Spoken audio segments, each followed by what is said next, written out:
ఓం శాంతి. అవ్యక్త బాప్దాత మురళి 18 జూన్ 69. మురళి శీర్షిక మరజీవ జీవితం యొక్క గుర్తులు. పార్టీలతో మాట్లాడారు. పాఠశాలకి వెళ్తున్నారు. పాఠశాల యొక్క మొదటి పాఠం ఏమిటి?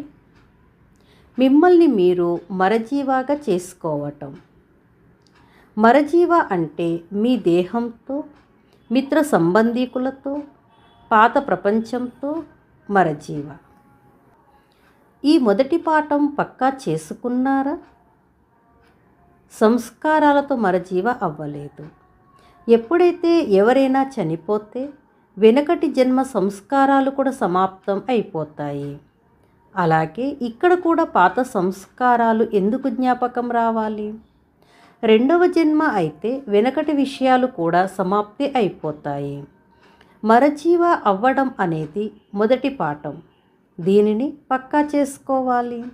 పాత సంస్కారాలు మనవి కావు, ఎవరివో అనిపించాలి.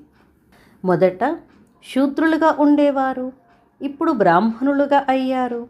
కాబట్టి పాత శూద్ర సంస్కారాలు ఉండకూడదు. పాత సంస్కారాలు మీవిగా ఎందుకు చేసుకుంటున్నారు? ఇతరుల వస్తువుని తమదిగా చేసుకునే వారిని ఏమంటారు? దొంగ. కాబట్టి ఇక్కడ కూడా ఎందుకు దొంగతనం చేస్తున్నారు? ఇవి శూద్ర సంస్కారాలు, బ్రాహ్మణ సంస్కారాలు కావు. శూద్ర వస్తువులని బ్రాహ్మణులైన మీరెందుకు స్వీకరిస్తున్నారు? అంటరాని వారి బట్టలు తాకినా స్నానం చేసేస్తారు. శూద్ర సంస్కారాలు బ్రాహ్మణులకి తగిలితే ఏమి చేయాలి? దీని కొరకు పురుషార్థం చేయాలి. ఎలా అయితే మురికి వస్తువులని తాకరో అలాగే పాత సంస్కారాల నుండి రక్షించుకోవాలి. తాకకూడదు. ఇంత శ్రద్ధ మీరు పెట్టుకుంటే ఇతరులకి కూడా శ్రద్ధ ఇప్పించగలరు. సేవలో సఫలతకి ముఖ్య గుణం ఏమిటి? నమ్రత అంటే వినయం. ఎంత నమ్రతయో అంత సఫలత ఉంటుంది. నిమిత్తంగా భావించటం ద్వారా నమ్రత వస్తుంది. నిమిత్తంగా భావించి సేవ చేయాలి. నమ్రత గుణం ద్వారా అందరూ మీ ముందు నమస్కారం చేస్తారు. ఎవరైతే స్వయం వంగి ఉంటారో వారి ముందు అందరూ వంగుతారు. నిమిత్తంగా భావించి కార్యం చేయాలి. ఎలా అయితే బాబా నిమిత్త మాత్రంగా శరీరాన్ని ఆధారంగా తీసుకుంటారో అలాగే నిమిత్త మాత్రంగా శరీరాన్ని ఆధారంగా తీసుకున్నాను అని భావించండి. శరీరానికి నిమిత్తంగా భావించాలి మరియు సేవలో నిమిత్తంగా భావించాలి. అప్పుడు నమ్రత వస్తుంది. అప్పుడు చూడండి, సఫలత మీ ముందు నడుస్తుంది.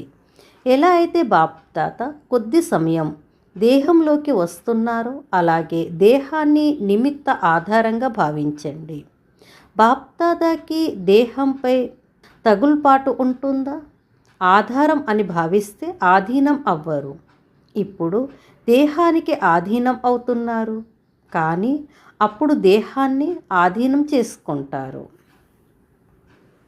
దృష్టి ద్వారా సృష్టి తయారవుతుంది అని మహిమ ఉంది. ఏ దృష్టి ద్వారా తయారవుతుంది? మరి ఎప్పుడు తయారవుతుంది? దృష్టి మరియు సృష్టికే ఎందుకు మహిమ ఉంది? నోటి ద్వారా మహిమ ఎందుకు జరగటం లేదు? సంగమ యుగంలో మొట్టమొదట ఏమి మార్చుకుంటున్నారు? మొదటి పాఠం ఏం చెప్తున్నారు? సోదరుల దృష్టితో చూడండి. సోదరుల దృష్టి అంటే మొదట దృష్టిని మార్చుకుంటే అన్ని విషయాలు మారుతాయి. కాబట్టి దృష్టి ద్వారా సృష్టి తయారవుతుంది అనే మహిమ ఉంది. ఆత్మగా భావించినప్పుడే ఈ సృష్టి పాతదిగా కనిపిస్తుంది. దృష్టిని మార్చుకోవటమే ముఖ్య పురుషార్థం. ఎప్పుడైతే ఈ దృష్టి మారుతుందో అప్పుడు స్థితి మరియు పరిస్థితి కూడా మారుతాయి. దృష్టి మారడం ద్వారా గుణం మరియు కర్మ స్వతహాగానే మారుతాయి. ఈ ఆత్మిక దృష్టి స్వతహాగా ఉండాలి. ఎవరైతే సంగమ యుగంలో స్వయానికి రాజు అవుతారో వారు ప్రజలకి కూడా రాజు అవుతారు. ఎవరైతే ఇక్కడ రాజా అవ్వరో వారు అక్కడ కూడా రాజా అవ్వరు. సంగమ యుగంలో అన్ని సంస్కారాల బీజం పడుతుంది. ఇక్కడ బీజం పడకుండా భవిష్య వృక్షం ఎలా వస్తుంది? ఇక్కడ బీజం వేయకపోతే పువ్వులు ఎక్కడి నుండి వస్తాయి? ఇక్కడ రాజా అవ్వడం ద్వారా ఏమవుతుంది? మిమ్మల్ని మీరు అధికారిగా భావిస్తారు. అధికారిగా అవ్వడానికి ఉదారచిత్ అనే విశేష గుణం కావాలి.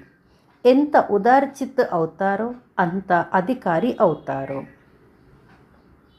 బ్రాహ్మణుల కర్తవ్యం చదువుకోవటం మరియు చదివించటం. దీనిలో బిజీగా ఉంటే ఇతర విషయాలు బుద్ధిలోకి రావు. కాబట్టి చదువుకోవటం మరియు చదివించటంలో బిజీగా ఉండండి. ఈ రోజుల్లో బాప్దాత మనస్సు యొక్క వృద్ధి మరియు అవ్యక్త దృష్టి ద్వారా కూడా సర్వీస్ చేయవచ్చు అని చెప్పారు. మీ వృత్తి దృష్టి ద్వారా సేవ చేయటంలో ఏ బంధనం ఉండదు. ఏ విషయంలో స్వతంత్రులో ఆ సేవ చేయాలి. ఓం శాంతి.